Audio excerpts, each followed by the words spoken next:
हरिओम प्रिय दर्शकों, आप सबका स्वागत है हमारे YouTube चैनल में। 18 साल बाद राहु का तूफान मृत अवस्था से जाकर जीवित अवस्था में आए मेष राशि की 10 सच होने वाली भविष्यवाणियां जो उड़ा देंगी आपके होश। दोस्तों, जिंदगी में कभी कभी ऐसे पल आते हैं जब सब कुछ जानते हुए भी चुप रहना पड़ता है, ताकत होते हुए भी सहना पड़ता है। और यही हाल पिछले 4 महीनों से कलयुग के राजा राहु देव का था।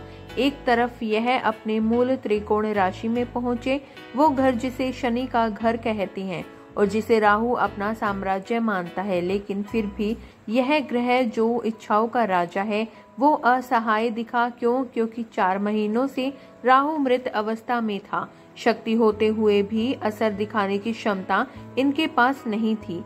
लेकिन अब वक्त करवट ले रहा है। 2 सितंबर से कहानी बदली।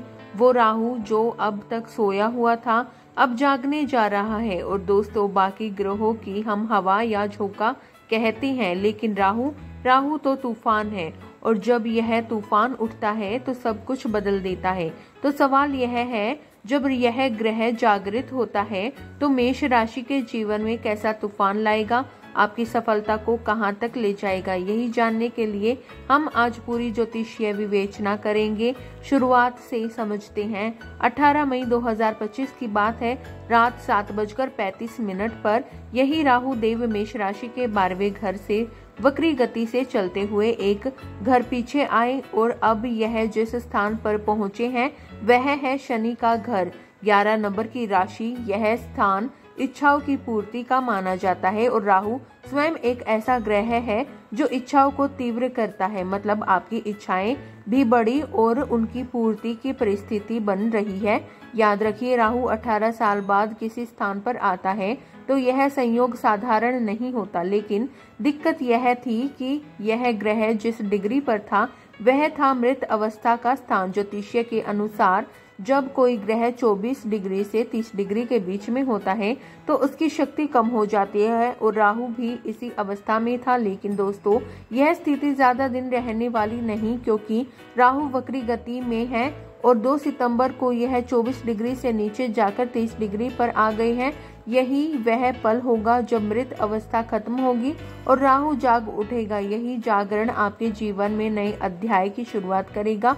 और सुनिए, इस जागरण का असर छोटा मोटा नहीं होगा। 20 से 26 तक की पूरी कहानी कभी लिखी जा रही है। यह ट्रांजिएंट 5 दिसंबर 2026 तक रहेगा, यानी इस साल के बाकी 4 महीने और अगले पूरे 12 महीने राहु का प्रभाव सबसे शक्तिशाली रहेगा। और खास बात यह है कि यह राहु 11वें भाव में बैठकर आपके जीवन में कुछ ऐसे परिवर्तन लाने वाला है जो सिर्फ सफलता नहीं बल्कि सफलता की विशालता देगा। आपका नाम, आपका सामर्थ्य, आपका प्रभाव, सब कुछ बदल जाएगा। कैसे बदलेगा, क्या क्या होंगे फायदे और किन उपायों से आप इस सफलता को सुनिश्चित कर सकते हैं, यही सब हम गहराई से समझेंगे। तो आइए मित्रों, बिना देरी किए हुए जानते हैं राहु के जीवित अवस्था में आने की वो 10 बड़ी सच होने वाली भविष्यवाणी। लेकिन वीडियो को आगे बढ़ने से पहले कमेंट बॉक्स में सच्चे मन से लिखें जय श्री राम, जय बजरंग बली, और वीडियो को एक लाइक कर वीडियो को हाइप जरूर करिएगा। दोस्तों, चैनल पर नए हो तो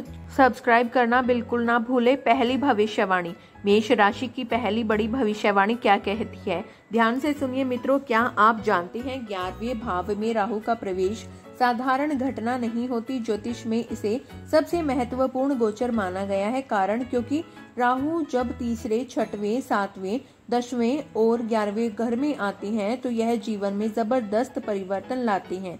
और इस बार मेष राशि के लिए राहु ने 11वें भाव में डेरा डाला है, यानी लाभ का घर। सोचिए, जब राहु खुद लाभ भाव में बैठ जाए तो क्या होगा। साधारण लाभ नहीं बल्कि बड़ी कामयाबी, बड़े सपनों की उड़ान और ऐसे मौके जो अब तक सिर्फ ख्वाब थे। अब आप एक बात याद रखिए, जब समुद्र मंथन के समय अमृत वितरित हो रहा था तो मोहिनी अवतार सबको अमृत बांट रहे थे, देवताओं को अमृत मिल रहा था। लेकिन राहु जानता था कि उसके हिस्से में यह नहीं आएगा, फिर भी उसने हार नहीं मानी। कैसे भी करके, किसी भी तरह से उसने वह अमृत पा ही लिया। यही है राहु की सबसे बड़ी खासियत, हर हाल में मंजिल तक पहुंचना। और वही राहु जब कुंडली में लाभ भाव में बैठ जाते हैं, मतलब अब वह काम जो महीने से पेंडिंग थे जो बार बार रुक रहे थे, जिनमें डिले हो रही थी, उन सभी में अब राहु तेजी लेकर आएंगे। यह समय ऐसा है जब मेष राशि वाले किसी बड़े लक्ष्य से जुड़ेंगे, ऐसा लक्ष्य जो जीवन को एक नई ऊंचाई देगा। अगर आप फिल्म लाइन से जुड़े हैं, मीडिया, डिजिटल प्लेटफॉर्म पर एक्टिव हैं या फिर विदेश से जुड़े किसी काम में हैं, चाहे इंपोर्ट एक्सपोर्ट हो, टेक्नोलॉजी हो, ग्लोबल नेटवर्क हो, यह राहु आपके लिए कामयाबी का तूफान लेकर आया है। राहु जब एकादश भाव में होता है तो उसकी दृष्टि सिर्फ धन पर नहीं बल्कि दायरे पर होती है। आपका नेटवर्क बढ़ेगा, आपके संपर्क बढ़ेंगे और उन संपर्कों से आपको ऐसे अवसर मिलेंगे जो आपकी कल्पना से भी बड़े होंगे। यह राहु साधारण उपलब्धि नहीं देगा बल्कि ऐसा लाभ देगा जो आपको भी हैरान कर देगा। बस ध्यान रखिए, यह समय प्लान बनाने का नहीं, एक्शन लेने का है, क्योंकि राहु के इस गोचर का असर अगले लंबे वक्त तक रहेगा और इस दौरान जो लोग खुद को साबित कर देंगे वही सबसे आगे रहेंगे। दूसरी भविष्यवाणी दोस्तों, ध्यान दीजिए, राहु की तीनों दृष्टियां अब असर दिखाने वाली हैं। इनमें से प्रथम दृष्टि सीधे आपके तीसरे भाव पर जा रही है और यही वह स्थान है जो यात्राओं, संचार, अनुबंधों और छोटे छोटे प्रयासों का प्रतीक होता है। इसलिए जो भी रुकावटें, पुरानी बाधाएं या अधूरे काम आपके रास्ते में खड़े थे, उन पर अब काम होगा और आप धीरे धीरे उन समस्याओं से बाहर निकलेंगे।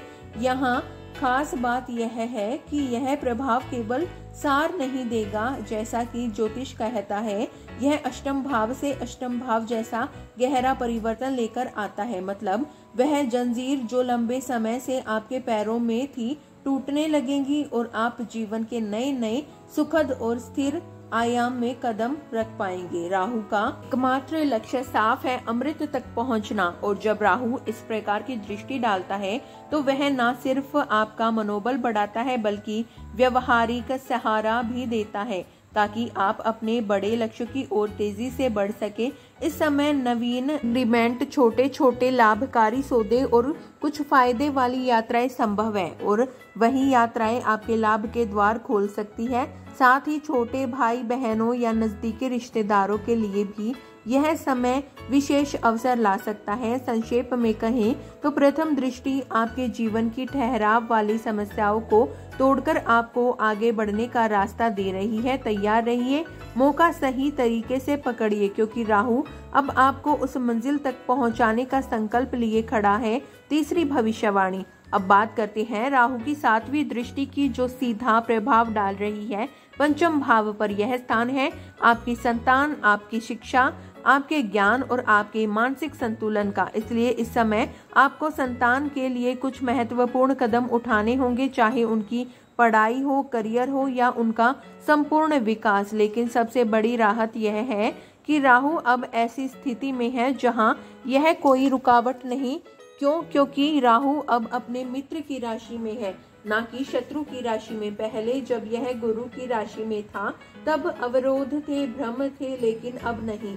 अब राहु का फोकस बिल्कुल साफ है, जैसे समुद्र मंथन के समय अमृत तक पहुंचने का उसका एकमात्र लक्ष्य था, वैसे ही अब यह दृष्टि आपके जीवन में लक्ष्यों पर स्पष्टता और स्थिरता लाने वाली है। इस समय विद्यार्थियों के लिए यह गोचर बेहद शुभ है। पढ़ाई में एकाग्रता बढ़ेगी, नया ज्ञान और नई स्किल सीखने का सुनहरा समय रहेगा। अगर आप किसी नए कोर्स, प्रतियोगी परीक्षा या किसी क्रिएटिव फील्ड में कुछ बड़ा करना चाहते हैं तो यह समय आपको मजबूत आधार देगा। पंचम भाव केवल शिक्षा का नहीं बल्कि शेयर मार्केट और स्पेक्यूलेशन का भी भाव है और राहु तो स्वयं ऐसे क्षेत्रों का कारक माना जाता है। इसलिए यदि आपका काम शेयर मार्केट, ट्रेडिंग या स्पेक्यूलेशन से जुड़ा है तो यह समय आपको आश्चर्यजनक लाभ दिला सकता है, बशर्ते आप सही रणनीति और धैर्य के साथ आगे बढ़े।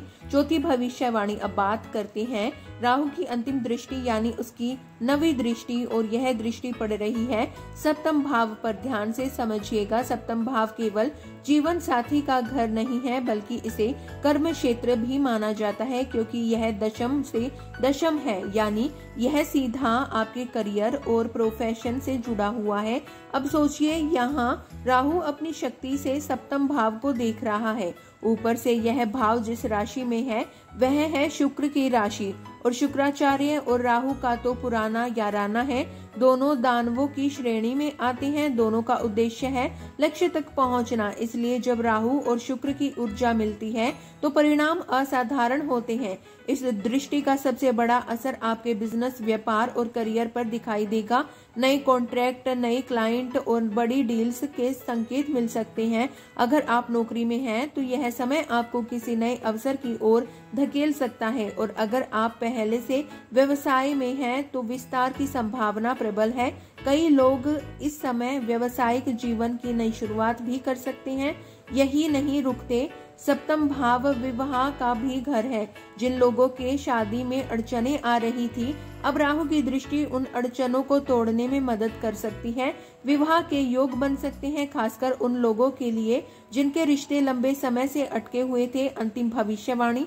दोस्तों, एक बात हमेशा उनकी दृष्टि जिन भावों पर पड़ती है वहाँ कभी कभी असामंजस्य की स्थिति बन सकती है। इसलिए सबसे बड़ा मंत्र है इन भय और भ्रमों से ऊपर उठकर एक पॉजिटिव मानसिकता के साथ आगे बढ़ना, क्योंकि यकीन मानिए यह राहु का गोचर सिर्फ बदलाव नहीं बल्कि बड़ी इनकम और बड़े लाभ के द्वार खोलने जा रहा है। अब यह इस बात पर निर्भर करेगा कि आप इस मौके को कितनी समझदारी से इस्तेमाल करते हैं। मान लीजिए यह एक कुआं है जिसमें अनगिनत पानी है, लेकिन आप कितनी मेहनत से पानी निकालते हैं यह सिर्फ आप पर है। राहु की 3 मानसिकताएं हमेशा ध्यान रखें। पहली, लक्ष्य बनाना, चाहे करियर हो या धन। बिना लक्ष्य के राहु आपको दिशा नहीं दे पाएगा। दूसरी, फोकस बनाए रखना। सिर्फ लक्ष्य बनाना काफी नहीं, उस पर लगातार काम करना होगा। तीसरी, धैर्य रखना, क्योंकि राहु शनि की राशि में है और शनि को समय का देवता माना गया है, यानी समय का सही इस्तेमाल ही आपको सफलता तक ले जाएगा। यही मायनों में देखा जाए तो यह राहु का गोचर अभी से लेकर 5 दिसंबर 2026 तक आपको नई ऊंचाई, विशालता और सफलता के तूफान तक ले जाएगा। अब बात करते हैं उपायों की, ताकि राहु की सकारात्मक ऊर्जा और बढ़े और नकारात्मक प्रभाव पूरी तरह खत्म हो जाए। घर में सकारात्मक धुआं उत्पन्न करे, जैसे धूप या लोबान जलाना। पुराने जमाने में गांवों में गोबर के कंडे जलाकर उनमें धनी डालकर का जो रिवाज था उसका उद्देश्य यही था, घर की नकारात्मक ऊर्जा को खत्म करना। साथ ही अगर मौका मिले तो गंगा स्नान जरूर करें। यह राहु को प्रसन्न करता है और जीवन में आने वाली बड़ी रुकावटों को दूर करता है। यदि आपको हमारी दी गई जानकारी पसंद आई हो तो वीडियो को लाइक करें, शेयर करें अपने परिवारजनों के साथ, अपने मित्रों के साथ, और यदि आप हमारे YouTube चैनल पर नए हैं तो चैनल को सब्सक्राइब करना ना भूलें, और कमेंट बॉक्स में हर हर महादेव अवश्य लिखें। तो मिलते हैं अगली ऐसी ही दिलचस्प जानकारियों के साथ, तब तक के लिए धन्यवाद दोस्तों।